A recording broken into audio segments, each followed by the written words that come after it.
Hello friend, welcome to export import learning channel. आज के session में हम जानेंगे job interviews and working profile of the assistant manager of supply chain management import export part to.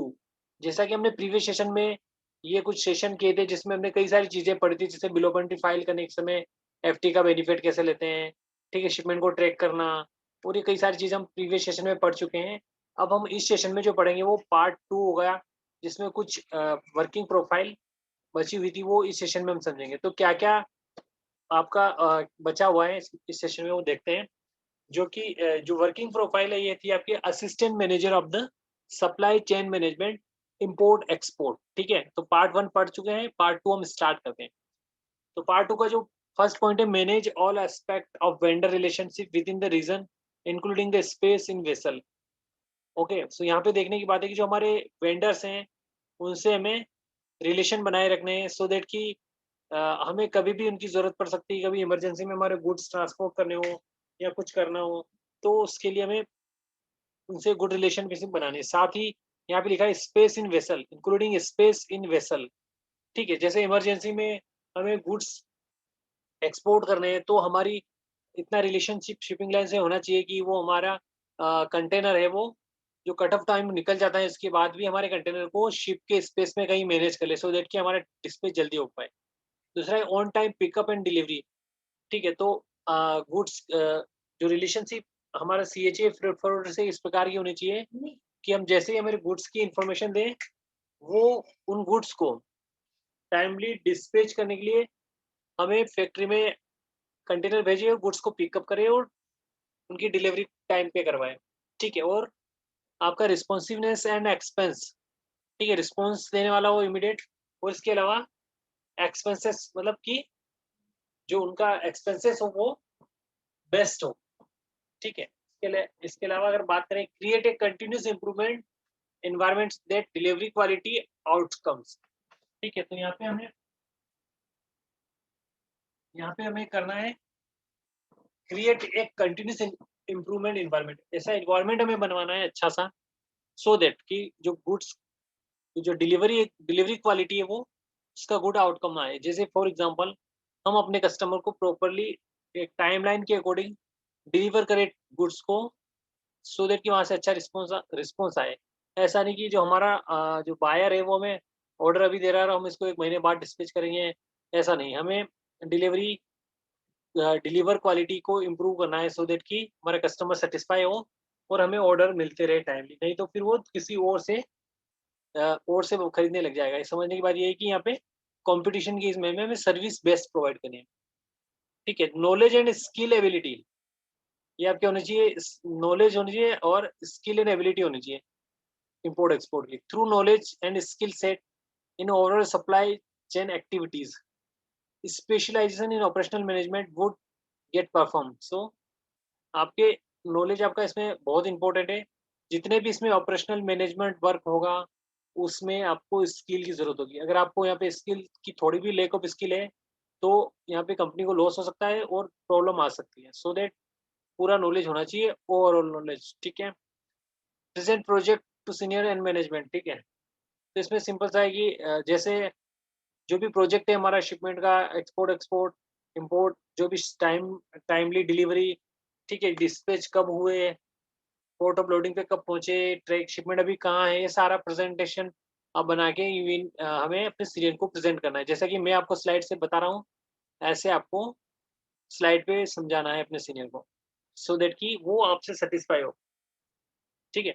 Next है good communication skill, both written and verbal and other function और our level management. ये question common है जो कि आता रहता है हर interview में, क्योंकि इसमें इंटरनेशनल लेवल पे आपकी गुड्स कम्युनिकेशन वेरी गुड होनी चाहिए, प्लस रिटन और वर्बल दोनों।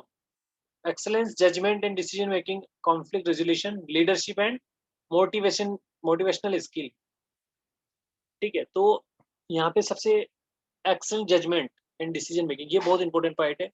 कई जगह इम्पोर्ट एक्सपोर्ट में हमें कई सारे डिसीजन खुद ही लेने पड़ते हैं, इसमें मैनेजमेंट कोई हेल्प नहीं करती है। तो ये आपके अंदर सेल्फ मैनेजमेंट एंड डिसीजन की पावर होनी चाहिए। जैसे केस की अगर बात करें कि आपकी shipment port port of loading पे आ गई है और उसमें किसी किसी डॉक्यूमेंटेशन की वजह से वहाँ पे गुड्स कस्टम पोर्ट पे फँस गए हैं, तो उस केस में क्या होगा, आपकी शिपमेंट वहाँ फँस गई तो आपको इमीडिएट एक्शन लेना है, वरना वहाँ पे शिपमेंट आपकी पोर्ट पे पड़ी रहेगी और डिटेंशन लगती रहेगी। तो इस वजह से हमें इमीडिएट एक्शन लेना है, ठीक है? इमीडिएट मतलब जजमेंट और डिसीजन लेना है। कॉन्फ्लिक्ट रिज़ॉल्यूशंस, ठीक है? आपको यहाँ पे किसी भी चीज़ का रिज़ॉल्व करना है इमीडिएट। ऐसा नहीं कि शिपमेंट आपकी पोर्ट पे पड़ी और आपका आपको आप उस पे सॉल्यूशन ही कर रहे हो और सबसे राय ले रहे हो कि क्या करें, ऐसा नहीं है। बस आप अपने सीएचए से, एजेंट से बात करें जो कस्टम बोर्ड पे रहते हैं, उनको इसका काफ़ी चीज़ का नॉलेज होता है, वो रिज़ॉल्व करवा सकते हैं, ठीक है? और अपने सीनियरों को इन्फॉर्म करना है साथ-साथ, ठीक पैरेलली इन्फॉर्म करना है, ठीक है? और आपका लीडरशिप एंड मोटिवेशनल स्किल, आपके अंदर लीडरशिप होनी चाहिए कि आप लोगों को समझा सको कि किस प्रकार से वर्किंग प्रोसीजर है, कैसे हमें कैसे करना चाहिए, इसके स्टेप्स क्या होने चाहिए, टेक्निकल नॉलेज क्या होना चाहिए और हमारे डिस्पैच की स्ट्रेटजी क्या है, ठीक है? ये सारी नॉलेज होना चाहिए सो दैट कि आप अपने टीम को मोटिवेट कर पाओ और गुड नॉलेज दे पाओ, ठीक है? Knowledge of AEO certification process, economic authorised economic operators का जो प्रोसीजर होता है उसका नॉलेज होना चाहिए। इसमें क्या होता है कि इम्पोर्ट और एक्सपोर्ट में अथॉराइज्ड गवर्नमेंट सर्टिफिकेशन मिलता है गवर्नमेंट की तरफ से सो दैट कि आपकी क्लियरेंस प्रोसेस जल्दी हो और आपके फास्ट क्लियरेंस के बेस पे आपका टाइम बचे और आपको लेस डॉक्यूमेंट के बेस पे आपकी क्लियरेंस हो जाए। नेक्स्ट है able to work independent and use sound judgement and decision making, ठीक है? यहाँ पे आपको कहाँ अकेले को खुद को डिसीजन लेने हैं और डिसीजन भी ऐसे लेने हैं जिससे कि आपको कोई मतलब जो कि आपकी कंपनी के फेवर में हो, आपकी कंपनी कंपनी के ऑब्जेक्टिव को फुलफिल करें। Knowledge of custom law and procedure, तो कस्टम लॉज के जो एंड प्रोसेस के जो है उसका नॉलेज होना चाहिए। Tariff coding system system tariff coding system का एचएस कोड का नॉलेज होना चाहिए सो दैट कि आप सही तरीके से चेकलिस्ट शिपिंग बिल फाइल करवाओ तो कि आपकी ड्यूटी सही लगे और बाद में इसमें प्रॉब्लम ना आए। ऐसा नहीं कि आप गलत गलत एचएस कोड पे आप बिल ऑफ एंट्री फाइल करो और बाद में कस्टम की तरफ से नोटिस आए और फिर केस चलता रहे। इसके अलावा various free trade area agreement जो होते हैं, preferential trade agreement, mutual recognise agreement which can result cost saving allowed as per Indian custom law. तो ये एग्रीमेंट जो होते हैं उस पर हमें काफ़ी ध्यान देना होता है। जैसे गुड्स हमारे पोर्ट ऑफ डिस्चार्ज पे आ गए, बिल ऑफ एंट्री फाइल हमें करवानी है, तो हमें ड्यूटी सेव कैसे करें? तो एज पर कंट्रीज़ जो रूल होते हैं फ्री ट्रेड एरियाज़ के, प्रेफरेंशियल टैरिफ एरिया एरिया होते हैं और म्यूचुअल रिकॉग्नाइज एग्रीमेंट होते हैं, इनका हम बेनिफिट ले सकते हैं। तो हमें इन चीज़ों का नॉलेज होना चाहिए ताकि हम इनका बेनिफिट लें और हमें कंपनी की कॉस्ट बचे और ड्यूटी फ्री कर पाएँ। Knowledge of local transport vendor CHA freight forwarder, इनका भी नॉलेज होना चाहिए कि लोकल ट्रांसपोर्टर जो है इंडिया में कौन-कौन से बेस्ट ट्रांसपोर्ट फैसिलिटी प्रोवाइड करते हैं, सीएचए कौन custom clearance best facility provide करते हैं, फ्रेट फॉरवर्डर कौन है जो आपका सही फ्रेट लगाता है शिपिंग लाइन और एयरलाइन का। तो इसका पूरा नॉलेज होना चाहिए, इसकी लिस्ट होनी चाहिए और उनको इमीडिएट ये हमारा काम करें, ऐसे रिलेशनशिप आपके होने चाहिए।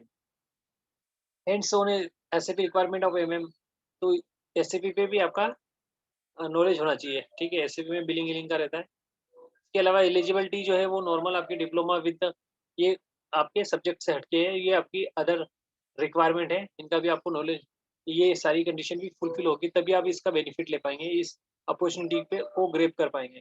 सो गाइस आज के सेशन में हमने पार्ट 2 पढ़ा था, जो कि एक जॉब वैकेंसी थी किसी कंपनी में, assistant management of the supply chain management import export. So guys, thank you for watching the session. Have a nice day.